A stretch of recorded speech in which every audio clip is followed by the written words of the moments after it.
last speaker, Lior Bersinski, I hope I pronounced that correctly. He's the director of pre-sales and engineering at Prime Focus, so he has a kind of a view on more or less everything on operations, business development, technology, so kind of broader view on things, and he will also actually look at how AI is being integrated in broadcast operations and what they've done from experiences or experiments so far. Thank you. Go on. Hello, everybody. I'm going to focus on AI in broadcast operations. But before we go and dive right into it, I'm going to give you guys a quick introduction of Prime Focus and Prime Focus Technologies. So Prime Focus Technologies is a media entertainment solution.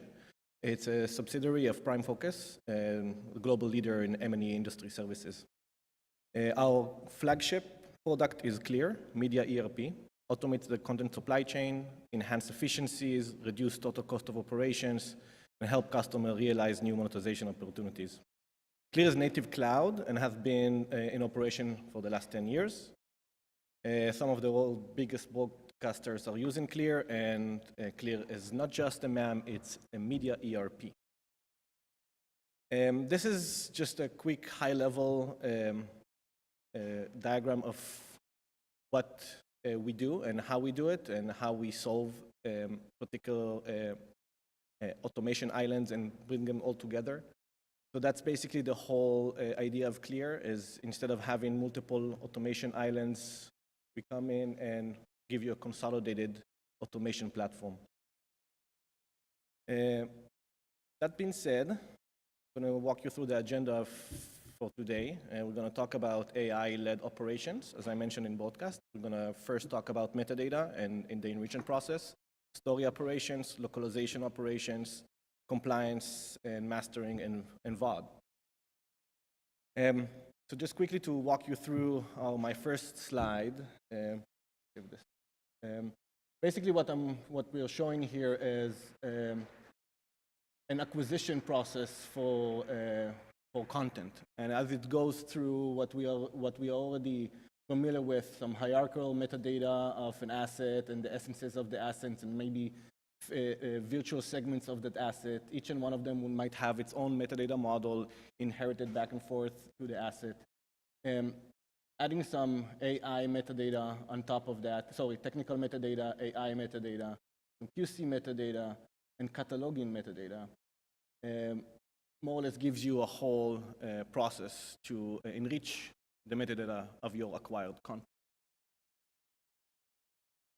What I want to focus on is that AI metadata, and we're going to talk about a few things. So as we all know, we have all those AI engines today, and they can do the things that we are already experienced a few operations with, like object detection, face detection, brand detection, actions, emotions, and to some extent, OCR and profanity, audio analysis, language, speech to text, and so on, caption analysis, and language profanity. That's what you get today in different shapes and forms from different AI machines. What Prime Focus Technology brings to this is the wisdom. And wisdom is basically our technology on top of AI. And with wisdom, or with our wisdom, we can do more meaningful things for the media and entertainment industry. A few examples: we have the ability to detect contextual thumbnails for that piece of content, be able to detect ranked thumbnails for a particular content, from facial expressions to the focus of the actor, maybe a few faces of that particular actor, maybe if it's two main actors in that scene, so having a thumbnail detected with those two individuals in frame. Additionally, clip discovery, which is we are able to do today, not just get the frames, but get the contextual of a virtual clip, an in and out point. The scene, the embedded promos, the color bars, the blacks, the precaps, credits, and so on. So how can that start helping us in different operations? So when we talk about story operations, we typically start with a story brief, and someone will go and take that story brief and find clips that will meet that brief. Share that export with an editor will pick it up, refine, and continue on. With AI and wisdom, the discovery of clips could be assisted by our AI and wisdom system by already detecting the segments that will fit a particular term. So in this particular case, it's Casino Royale. We're searching for gambling.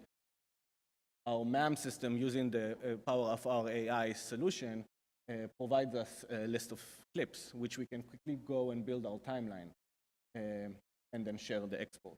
And then there's another use case here, which is cricket, which in this particular case, this is our own trained model for this particular cricket use case. So when one gentleman here talked about machine learning, that's our take on machine learning. We're actually training our own models to then be able to use it with AI and our wisdom layer on top of it. It's the same concept. You can search for specific key events in cricket or any other sports in this case, build your story timeline and share it with the editor. So by simplifying this process and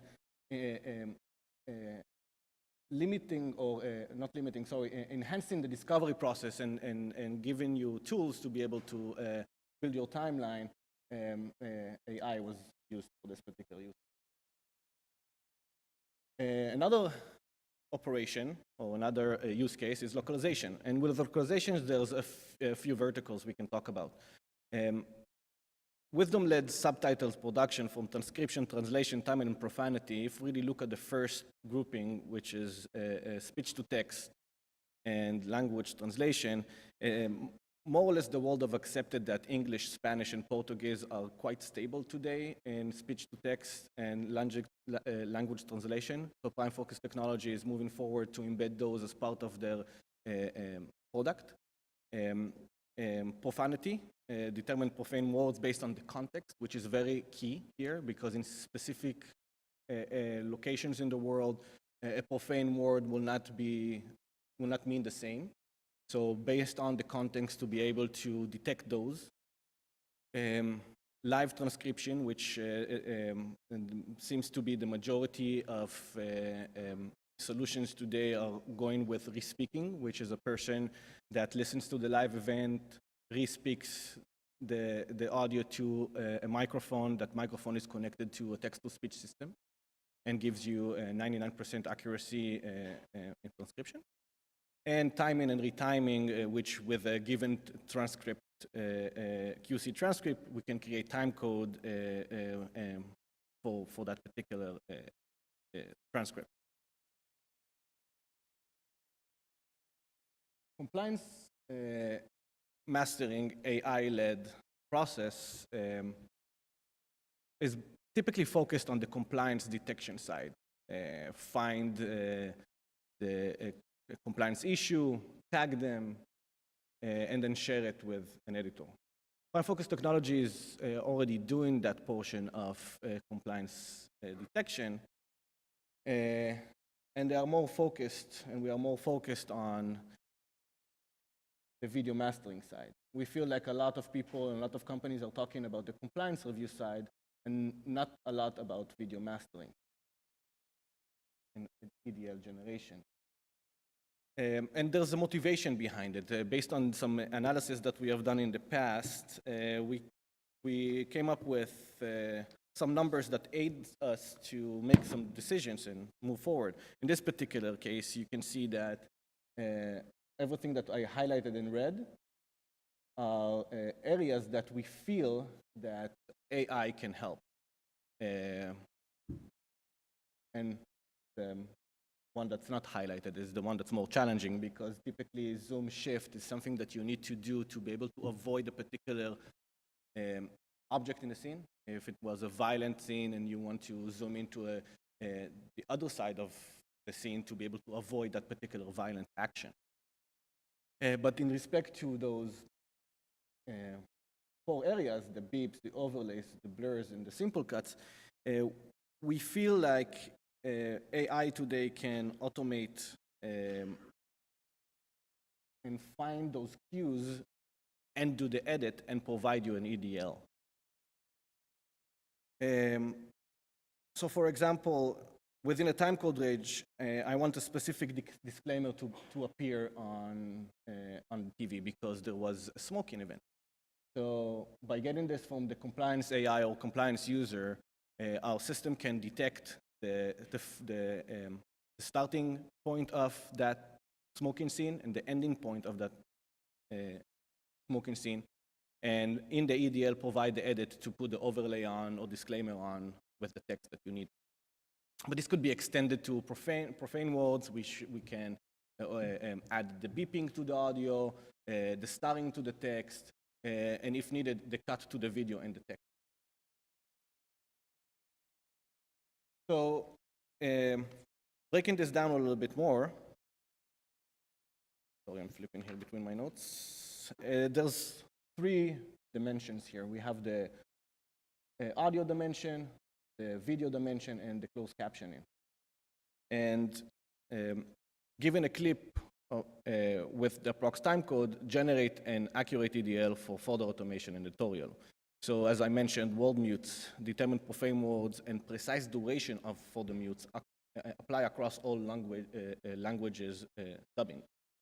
Mute the complete dialogue itself if that's the use case that needs to be done. On the video dimension, as I mentioned before, the overlay and the smoking or liquor consumption overlay blurs, which will be determined by the AI, give you an area of pixels that you can then blur and blur. And cuts, of course, precise area of the timecode, cut the video and provide you the EDL.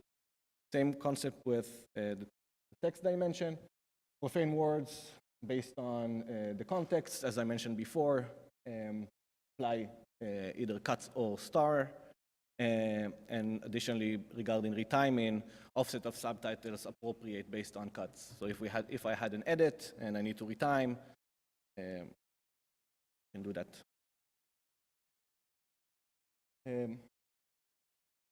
Except the story operations, the localization operations that I mentioned, we actually showcased this on IBC, Avadh operation, wisdom-led or AI-led, which you can go back to your archives and content that was not prepped for Avadh, and content that already has blacks, maybe commercials, maybe recaps, precaps, that you need to extract to be able to prepare it for Avadh. This is a very manual intensive process, and what we showcased in IBC this year and what we're going to talk about today is how we can take that content using AI and prep it for Avadh with just leaving QC to be done and maybe minor adjustment to the EDL. So as I mentioned, and we go back to how I started, the discovery of still with strong expressions, emotions, close-up, etc. Discovery of contextual stills based on the synopsis and central themes, and translate synopsis into local localization language. This is the part of the user experience that our product Clear can provide today in Avadh operation. Before I continue on to master generation and mid-roll recommendation, I want to quickly talk about central themes. This is something we are working currently in our labs on. And what we are, the concept here is based on your preferences. I might like more romantic movies or more action-based movies or comedies. I might want to see a thumbnail that's more relevant to that. And today some movies and episodics are multi-genre content. Our target is, or our goal is, to be able to find a few story arcs in the content that is specific to that particular genre. So I might have maybe a kissing thumbnail or maybe an action thumbnail for the same movie, but I'll provide it to different users based on their preferences. That's something that we are working on now in our labs. So beside the user experience, we have the master generation, the Avadh master generation. And for that, we'll have to detect all of those extra elements that we have in our content to be able to extract them out. We are currently in Clear, you're able to discover all those elements that we are labeled over here, from the color bars to the black, the montage, the recaps, and the recap. And we're doing it again with our wisdom layer on top of AI. It's just as an example, if you have a precap, it doesn't necessarily, the frame will not necessarily start when the OCR or when the overlay will come up. It either fades in a few seconds or something like that. With our wisdom, we can detect those OCRs and listen to other cues of the video to be able to find the exact scene of where the precap started, the precap ended, virtually segmented it, and run it through a distribution profile that will extract all those elements and prepare you and prepare a Avadh master. Additionally, if that's not the way your business works, instead of delivering it directly to an endpoint, of course, this can come up as an EDL. You see it in an editor, and then a decision could be made to distribute. Aside of detecting those elements, we have to be able to remove these content segments and retime all the extra components that are associated to that particular content. So it's not straightforward as just finding your virtual segments and cutting them out from the video. It's also figuring out what do you do with the audio and how do you retime the text. And the last segment of Avadh operations is discovering scene boundaries and recommending mid-roll points in respect to the destinations that you may distribute. And this, in respect to the rules that they might have. Facebook's or YouTube's might have the 7 minutes ad placement, 4 or 3, and other entities might have different rules. So be able to recommend you based on the destination and make it contextual. So one of the key messages that I want to leave you guys with is we can, our goal is to, that in the future, most of the operations I showed you today will just will just need a QC. So the individual will come into the office and will get the transcription's already done, the timing was already done, the subtitles was done and generated, and he or she will just need to sit in front of a bay or another system and just QC and approve or reject. We have seen some success on documented type of content. It seems to have the highest accuracy levels across the whole operations that we mentioned before. When we talk about fiction, it's a bit more challenging, but as the AI engines are improving, our wisdom layer can improve with them. Additionally, there are things that can be done manually today, specifically in respect to, say, retiming, that we provide today as well in our toolset, but in specific cases and specific languages like, again, English, Spanish, and Portuguese, We are using companies like ThinkWords to provide us a better level of accuracy in our retiming process. I believe that's my last slide. So if you guys have any questions.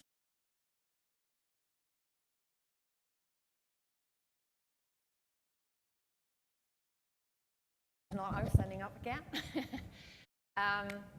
Maybe it's a bit of a nasty question, but it seems that all the AI providers, they seem to be a black box of how they do this analysis. Nobody seems to understand, at least from the side. I mean, could you explain it, or do we even see a need that we as users need to understand this, or can it be a black box for us?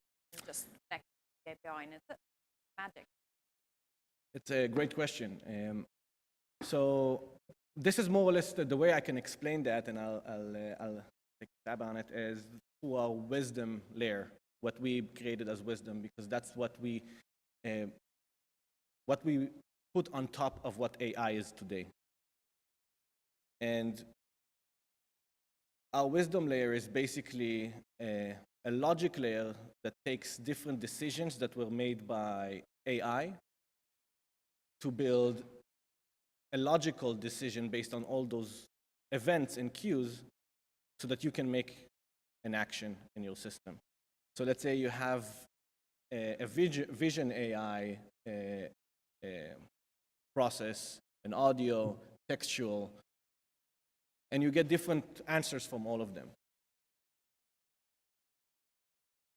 To be able to get something meaningful from those answers, in our opinion, you have to put a layer on top of it to be able to, and that layer should be catered to a particular industry. And that's what we have done with our wisdom layer. We basically listen to all those events that are coming from those AI machines, apply the logic contextual to the media and entertainment industry, and then provide you tools and information to make a decision or an action within your system. That's it for it.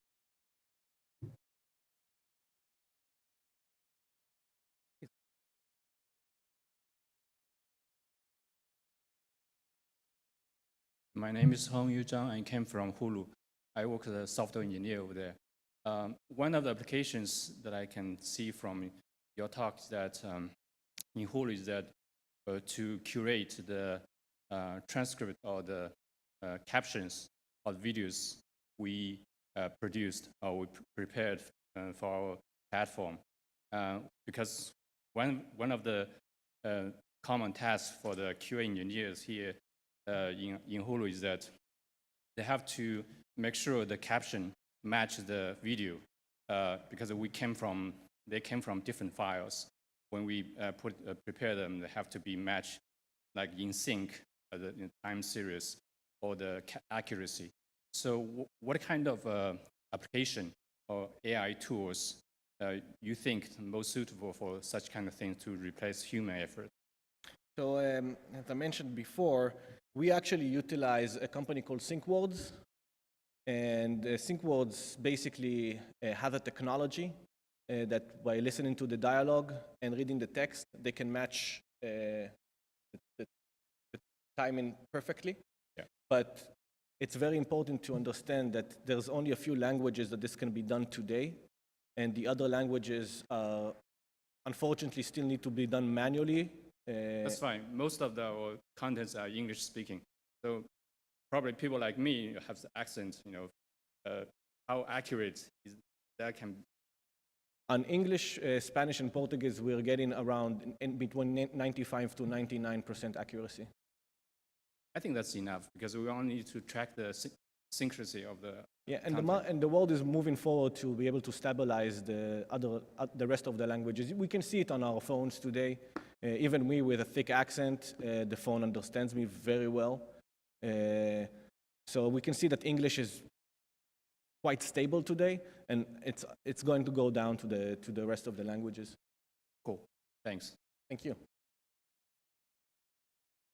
Yeah, Bill Hayes from Iowa Public Television. I really like the concept of wisdom being applied to this. but wisdom is, incorporates also experience and good judgment. So as these systems are working with, in a creative environment, do they have the ability to learn? They're collaborating with the creative person. Do they have the ability to learn what the experience and the judgment of the creative person they're working with is? This is something we were talking a lot about in our labs. Currently, we do not have a solution for that. But this is something we're looking into and hopefully start practicing with in the future. But at this point, the learning or the contextual aspect of our wisdom is static, if you will, because we are catering to that M&E industry at this point. Thank you. Question? Ben, thank you. Thank you.